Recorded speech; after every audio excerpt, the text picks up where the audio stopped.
আগামীকাল অষ্টাদশ লোকসভার নির্বাচনের ফল প্রকাশ। 543টি আসনের ফল প্রকাশ হবে। পশ্চিমবঙ্গের 42টি আসনের ফল প্রকাশ, তার সঙ্গে রয়েছে ভগবানগোলা ও বরানগর বিধানসভার উপনির্বাচন।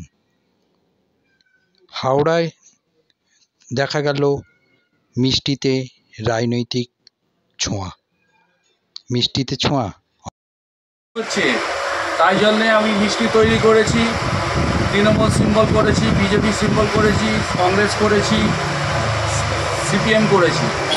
দিকে জিতবে সে এখানে এসে মিষ্টি নিয়ে আনন্দ করবে, এবং আনন্দ করার সাথে সাথে যেন কোনো রকম নিজেদের মধ্যে কোনো ঝুট ঝামেলা যেন না জড়ায়, যার জন্যে আমি মিষ্টির মাধ্যমে করেছি। যেরকম বিজেপি রসগোল্লা আছে, তৃণমূল রসগোল্লা আছে, তৃণমূল সন্দেশ আছে, বিজেপি সন্দেশ আছে, কংগ্রেস আছে, সিপিএম আছে এবং লাড্ডু আছে, এবং সবার হাতে আমি এই মিষ্টি তুলে দিতে চাই।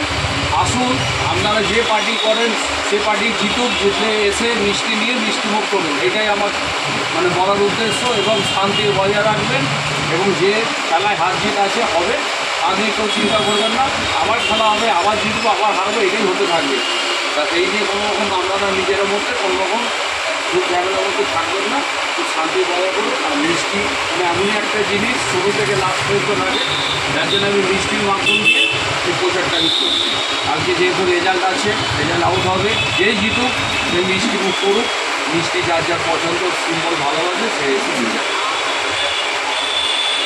হাওড়া থেকে সৌরভ দত্তের রিপোর্ট, সংবাদ দর্পণ।